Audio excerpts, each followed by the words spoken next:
Okay, so now it's time to shoot. You need to understand the location that you're going to shoot in. If you're going to shoot in someplace like a formal dining room, you have to be careful if the ceilings are really high, if there's a ton of windows, because it may be beautiful, but it may just not be the best place to shoot. Also keep in mind, at different times of the day, the sun may glare in the window. So you want to, I know it sounds funny, but you want to check the area that you're going to shoot in around the time of day that you're going to shoot. So the sunlight is a great asset, especially if you don't have professional lighting. You don't need to buy professional lighting.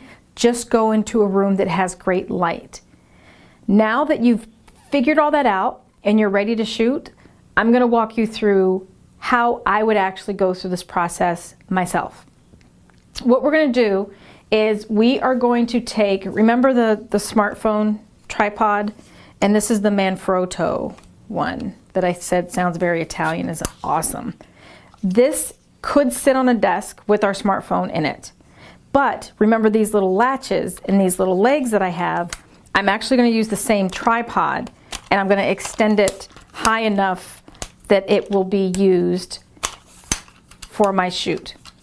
If you are shooting someone on a desk or across a table, then you don't need to extend all of these legs this long to stand upright on the floor. So I'm just going to pop all these latches open so I can set it on the floor. Now this is probably a 72-inch tripod, which is very common. You don't have to be as fast and as awesome as me. I'm just doing that so you don't have to sit here and wait long. So here's my tripod. And I have my smartphone clip. Now remember, you can get the smartphone clip that's attention based, but you have to literally pull it out, put your phone in, and then let it release slowly. And they are so tight that I really don't like using them. With this clip, I have this screw that I can adjust, and I can make it whatever size I want to. So if you have a smartphone that's this size, then I can slide it in there.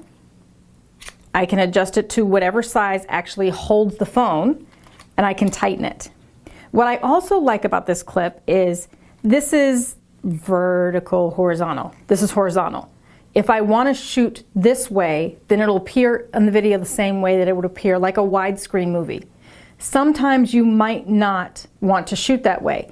So with this smartphone clip, I can unscrew it and I can reorient the direction of the film and the direction of the camera.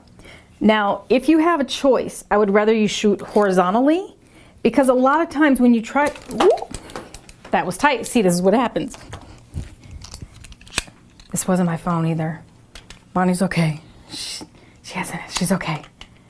So you gotta make sure it's tight. Same thing with the tripods. If you have a tripod that has these tighteners, like this, make it as tight as you can. These clips latch, so you know they're shut. But if you don't have a tripod that's like this one hand, then you will have many different clips that you need to make sure that are tight. She's still looking at me. So now I have this tight.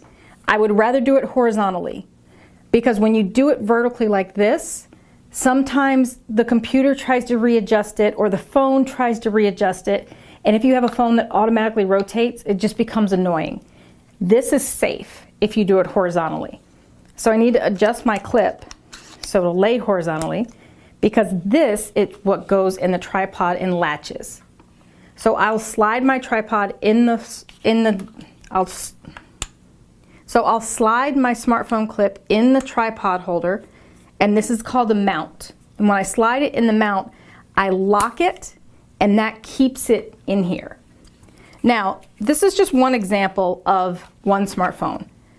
So if I loosen this and take this smartphone and safely place it down, then this is a bigger phone. Now, I have a case on this phone normally, because every phone seems to be made out of the most fragile glass known to man. It's like baby glass.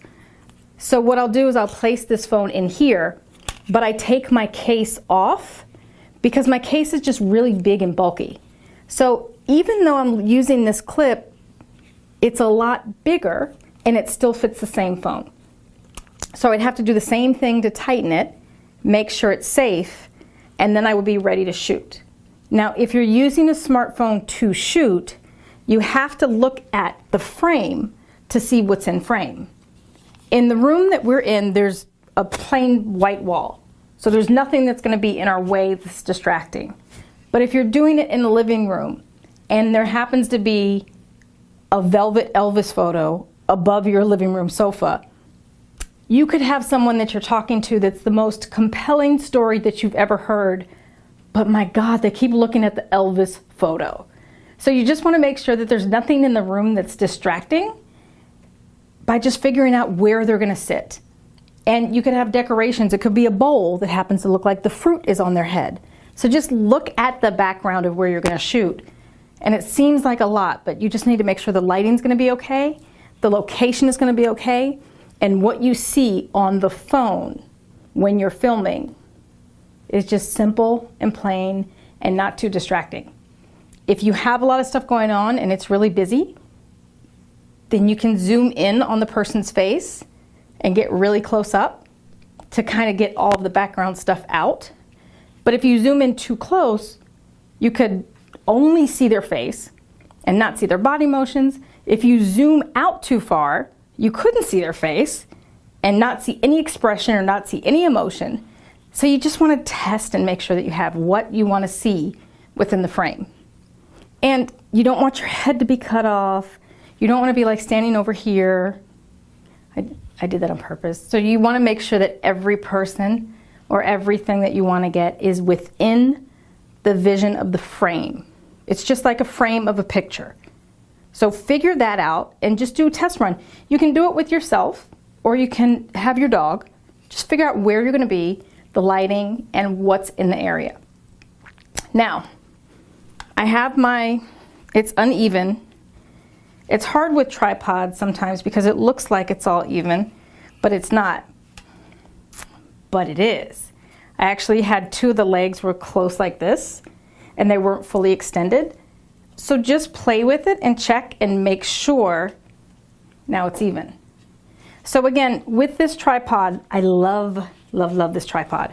You can move this all around, which is a lot easier than some of the other tripods because some of the other ones you have to move this side up and then screw it to lock it. Then you've got to move this other angle to the side and then screw it to lock it. This, you just have this ball and you roll it around and you're done. What we're going to do now is I'm actually going to scoot this tripod back a little. And I'm going to bring my friend Bonnie in and I'm going to show you how to use a lavalier mic or a microphone. Bonnie is the person that did not have a heart attack when I just dropped her phone on the floor. But it's carpeted, so we're good. Okay. So as Bonnie gets seated, we're going to make sure that she's in frame. Whereas before, I was in the center, so it didn't really matter what else was going on around me. But when Bonnie actually comes over, we have to adjust the angle so she can sit down and see her.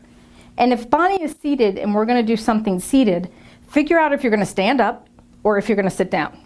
Don't do both in one frame or one sitting, one recording, because most likely you'll be by yourself and it'll be really hard to get the camera to move up or to get the camera to move down. And there's some advanced techniques that you can use, but for the purposes of what we're doing, we just want to do as simple, as easy as possible. So decide if you're going to sit down or you're going to stand up. If you're interviewing someone that's older or somebody that has a disability, just sit down. Don't make them have to stand up for a long time. Just be seated. Much easier. Okay, come on, Bunny.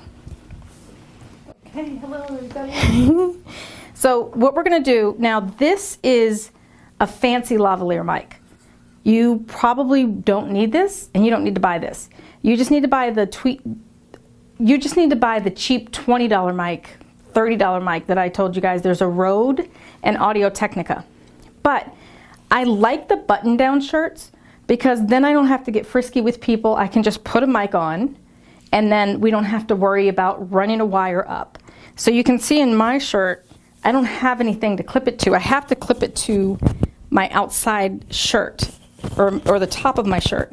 I can run my mic on the outside, but if I do that, you're going to see it, and you're going to see this cord that's right here. So I like button-down shirts for men and women because they're just easy to clip. So if I clip it to Bonnie's shirt, then she's probably not going to smack my hand off because I'm not getting fresh and frisky. I'm just going to clip it to her shirt. Now, but you can also see that the mic is running down her shirt.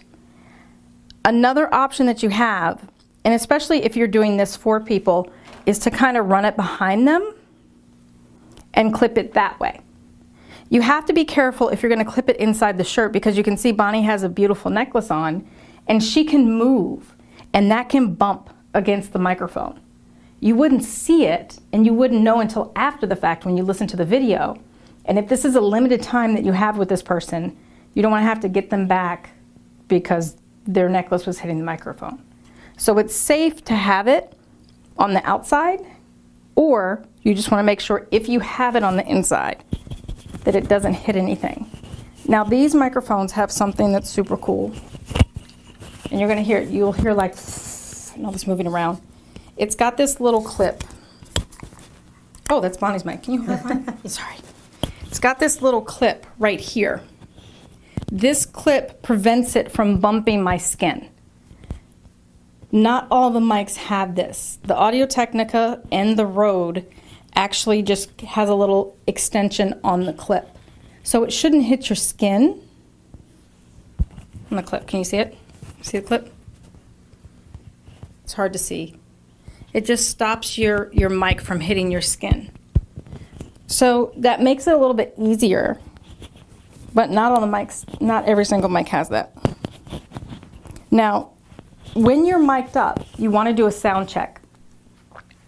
If you are doing just yourself and it's just one person, or you're just talking to someone else and you don't want to be heard, then you can use one mic. If you're going into your smartphone, the mic goes into the same jack as your headphone. That's it, you're done. So the mics that we're using for Bonnie and I, to show you as an example, we have two lavalier mics. The mic that you would be using most likely would just be one, which is a lavalier mic. Now, the lavalier mic, the one that I showed you before was a Rode Smart Lav and Audio-Technica. Both of them say lavalier for smartphones, and they run 30 to 60 bucks. There's really nothing special between the 30. I'm sure there is something special, but it doesn't really make that big of a difference. It's good enough quality in the lower price mic.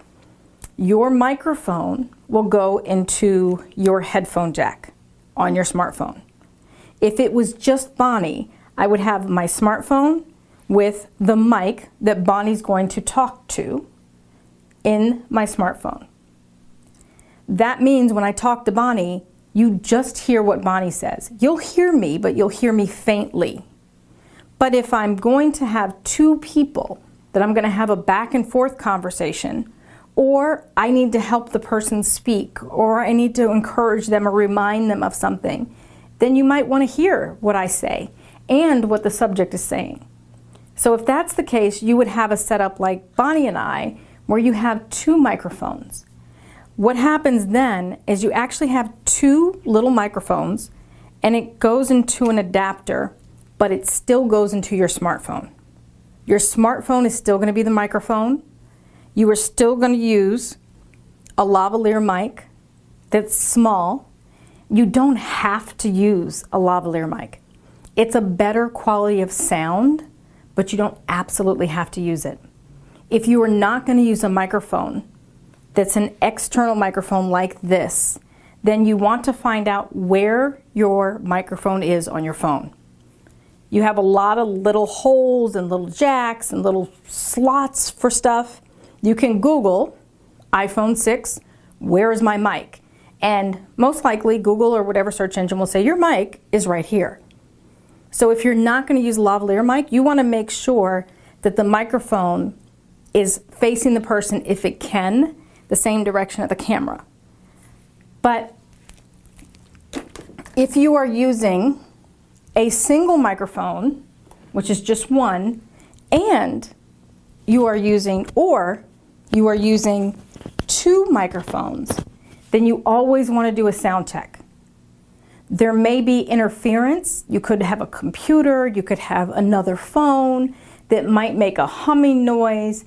You might not hear anything. Maybe it wasn't plugged all the way in. You thought it was in, but if you've ever put your headphones in, but they're not really in, you got to push it just that little extra. You just want to double check that you can hear something.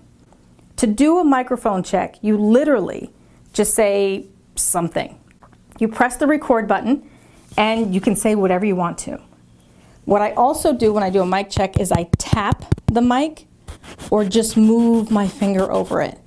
Because what that does is that does something that's isolated to this microphone and you can hear it. If the mic isn't working, you won't hear this sound. But if it is working, you hear it. Technically, you don't even have to say anything. You can just do that and you know the mic is working.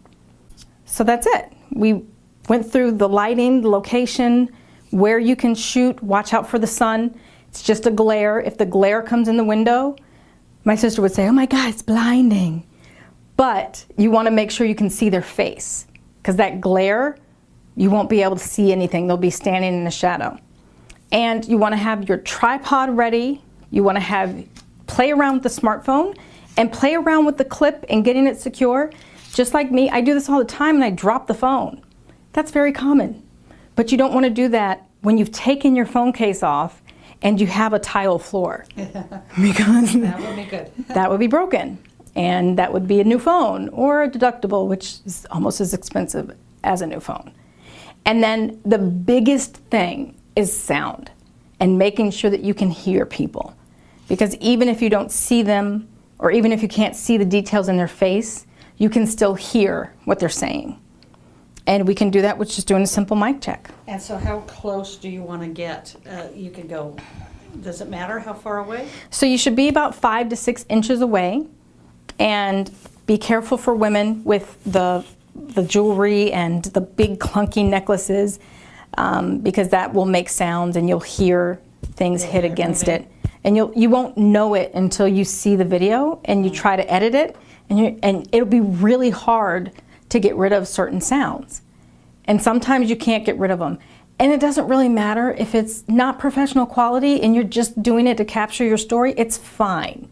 But you might just be one of those people that is a little OCD, and like Bonnie and I, and we hear it and we're like, oh, they're gonna make that sound again.